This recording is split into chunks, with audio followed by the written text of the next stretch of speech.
Hello everyone, Jolene here from Bookworm Adventure Girl. Welcome back, and if you are new, thanks so much for checking out my channel. Please hit subscribe and stick around. Today I'm going to be talking about the 11 books that I read in October. 4 of them were from the shortlist for the Giller Prize, and I have already done an entire video on all 5 books where I attempted to predict the winner. So I will leave a link to that video below. To go over them here, I will just do what I always do for my wrap-ups, and I will share the first lines. So let's start. Here we go. Okay, this one begins, "Welcome, I'll be your operator today."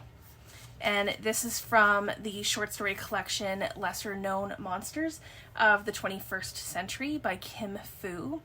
And it's the beginning of one of my favorite stories in the collection as well. The second Giller book begins, "Amma was an oracle," and this is from We Measure the Earth with Our Bodies by Tsering, Yangsom, Lama, and this is about a Tibetan family.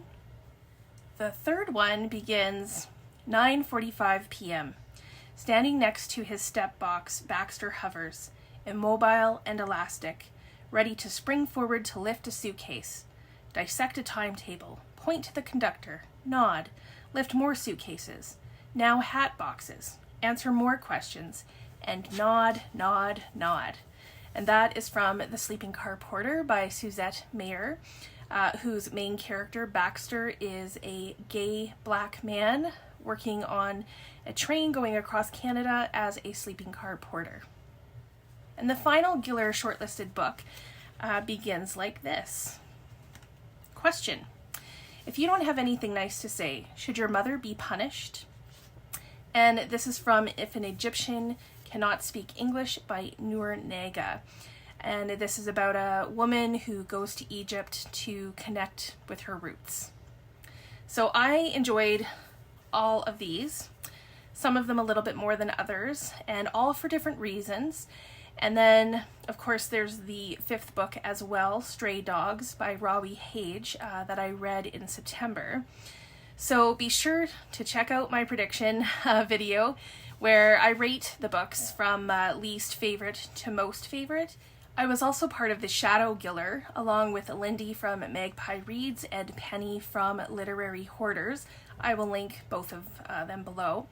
And we were unanimous on our top 3 books, but did we end up choosing the same book that I chose on my own?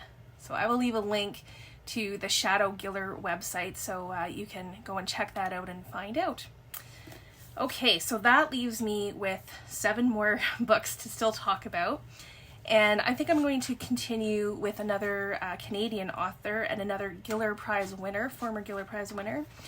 And this begins like this. Chip told us not to go out. And this is from Half-Blood Blues by Edugyan. This book has been on my shelf quite some time, and it won the Giller Prize in 2011. Essie is one of, I think this is true, one of only 2 authors who have won the Giller twice. I think it's only her and Alice Munro. Essie won first with Half-Blood Blues and then with Washington Black in 2018. So Half-Blood Blues is a historical fiction novel that takes place in 2 timelines, one during World War II. And although I've read many books set during World War II, this one tells a story that I have never heard before. The jazz scene, and not just any jazz scene, but the jazz scene in Germany during the war. So the story is narrated by Sid, who ends up chasing his jazz dreams along with his childhood friend Chip from Baltimore to Germany. And when the Nazis take power, as black musicians, they are forced to go underground, and then they eventually escape into Paris. So then you skip forward to 1992. Sid and Chip are traveling back to Berlin for a premiere of a documentary that is honoring Hierro, their former bandmate and friend. And we learn early on that Hierro was arrested by the Gestapo and then never seen again. And throughout the story, we are aware that Sid is struggling with something. And going back to Berlin is bringing all of this up again. And Sid will have to face the truth about something that he did. This book was beautifully written. There are some difficult scenes. Louis Armstrong plays a part. And when I was reading those parts, I was kind of wondering how much, if any, of that would kind of be true. So I might have to look into that a little bit more. But I think this book would be for anyone who enjoys historical fiction, especially set during World War II. If you like jazz music and you want to follow the story of a band of jazz musicians. And if you like dual timelines and alternating perspectives or alternating timelines, then this might be one to check out. The next book begins, when books are your life, or in my case, your job, you get pretty good at guessing where a story is going. And this is from Book Lovers by Emily Henry. So this is the third book that I've read from Emily Henry. And I'm going to say that at this point it is my second favorite. If you enjoy rom-coms and you are a book lover, then I think there's a lot to like about this book. Like the many references to books and authors. I thought that was a lot of fun and really enjoyed that. So the book begins by taking the idea of common rom-com tropes and switching it up a bit. You know, the idea of a man or woman who is in a relationship, sometimes even engaged, goes from the big city to a small town, meets someone else, and then ends up leaving the person in the city for the relationship in the small town. We've all seen and or read those. So we're all familiar with this trope. And one of the main characters is Nora, who is not who you would expect. So she's not the woman who goes to the small town and finds love. She's actually the woman left behind in the big city. So I liked this setup. I liked Nora's introduction, but I will give you a heads up that in the end there is still the small town trope. So Nora's sister persuades her to go to North Carolina on vacation to kind of get away from it all. And while they are there, Nora bumps into Charlie. Both Nora and Charlie work in the publishing business. They haven't always gotten along well as professionals, and yet you're also aware that there is something about both of them that is respectful, if that makes sense. I'm not sure how else to explain that. I really enjoyed the banter between them. There are some really funny moments in this, and I was worried after, kind of reading people you meet on vacation, because I didn't care for that one as much. But this one definitely, I would say, leans more towards how I felt about Beach Read, which I loved. So I think it's safe to say that I will be reading more Emily Henry. She has a new novel coming out in April of 2023 called Happy Place. So that one is on my radar. So this would be good for, I would say, anyone, obviously, who enjoys rom-coms, if you like books about books, or at least with that theme, and if you enjoy that small town trope. The next book begins, sometimes you get up in the morning and you know it's going to be one of those days. So this is from Plum Spooky by Janet Evanovich. This is one of the Between the Numbers novels or holiday novels. As many of you know, I am slowly, very slowly, reading the Stephanie Plum series. I read probably one or two a year. And there are a few books that are in between the main books, and they tend to be about holidays, or all of them are really. Visions of Sugar Plums, which is about Christmas. Plum Lovin', which was Valentine's Day. Plum Lucky, which was St. Patrick's Day. And then the last one, Plum Spooky, which I thought, or at least hoped, that it would have a Halloween kind of vibe. And I chose to read this in October thinking that was the case. It really wasn't. And that was a bit disappointing. So as I've said when I've talked about this series in the past, they are comfort reads. usually, and they need to be read, for me, far enough apart. Otherwise, they start all kind of blending together and feel the same. So I get a little bored with them if I read too many of them. If you are into this series, this book brings Diesel back into the picture. So if he's a favorite character, then you might enjoy this one more. I loved Lula in this. I always love Lula, but this is definitely not one of my faves when it comes to the Plum series. And it didn't meet the spooky, not even funny spooky vibe for me. So again, this is really for anyone who is already a fan of the Stephanie Plum series. And if not, I always say to check out the first ones. Up next is a non-fiction book, and it begins. When I was little and my dad was alive, he would take me to see the dioramas at the American Museum of Natural History in Manhattan. And this is from For Small Creatures Such as We by Sasha Sagan. Her father, some of you may know, is Carl Sagan, a very famous scientist, astronomer, and also an author. And that is who she is referring to, obviously, in this first sentence. So this book is a secular perspective of rituals in our lives, why they are important and meaningful, or they can be meaningful. So Sasha Sagan looks at daily, weekly, monthly, and annual and seasonal rituals, rituals that have to do with life events like births and deaths. And then for all of the rituals, she shares a personal story, links them to some faith traditions sometimes, and then shares how they are meaningful to her and can be to others as well, at a basic level at least. I think ultimately the idea is that people, regardless of faith tradition, have a need for ritual.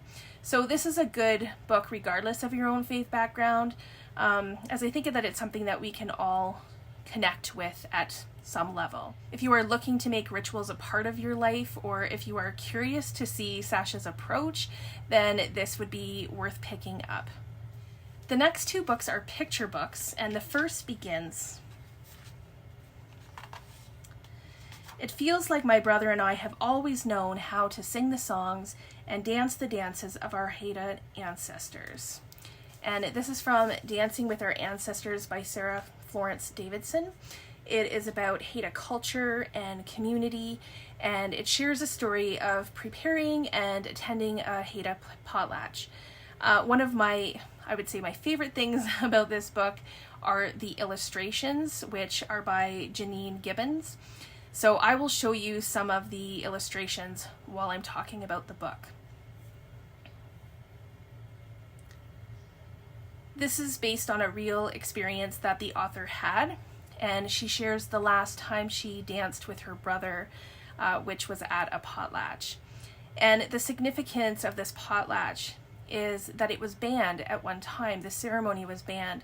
So this story and stories like it are a way Indigenous peoples are reclaiming their own culture as well as teaching others. So this is a good book if you have little ones who enjoy picture books, to learn a bit about Indigenous cultures, and obviously for the illustrations as well. The next picture book begins. My brother and I live away from the land of our ancestors, but every year we return to the Yakoun River, just like the sockeye salmon. And this is from Returning to the Yakoun River, also by Florence Davidson. The illustrations in this are also by Janine Gibbons, and you'll see a similarity.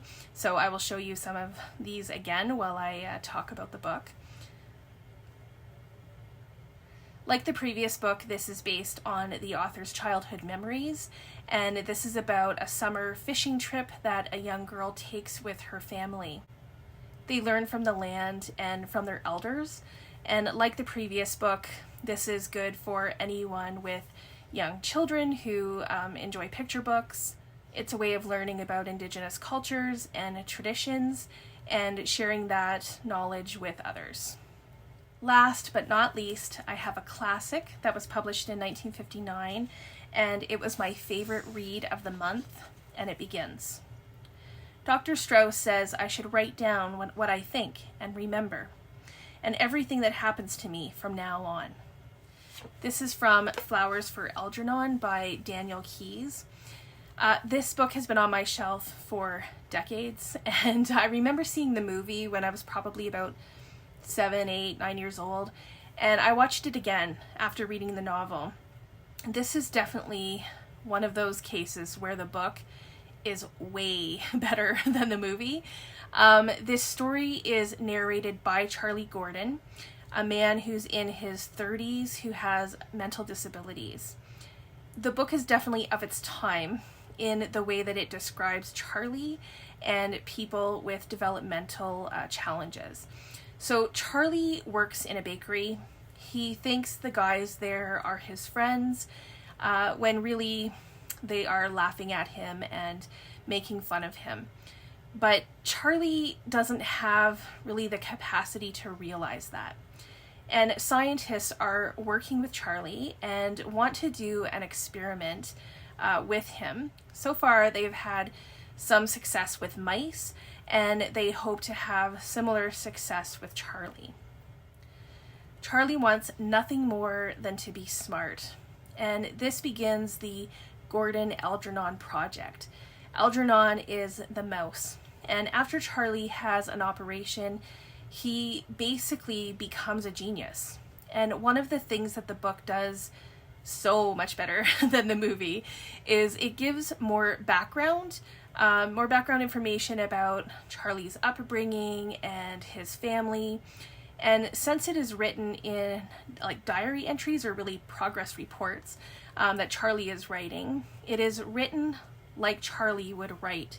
So the first sentence, for example, that I shared with you actually looks like this in the book. I'll put it at the bottom here.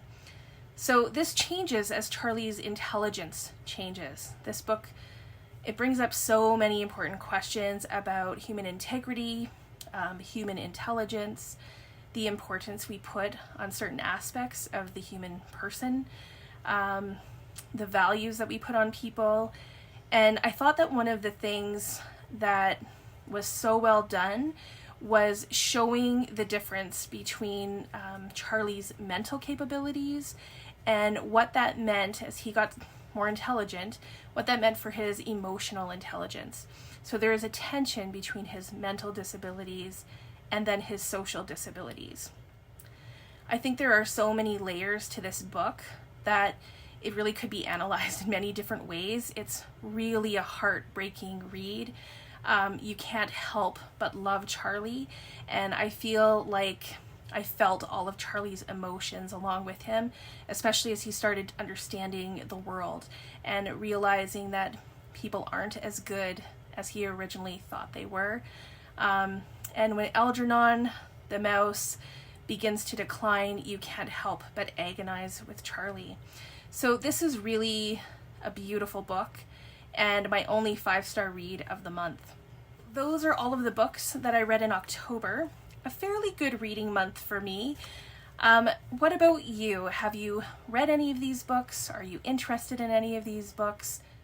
What books did you read in October, and did you give any of them a 5-star rating? I'd love to hear all about it, and I look forward to chatting with you in the comments. Thanks again for watching. I hope you enjoy the rest of your day, and don't forget to make every day an adventure.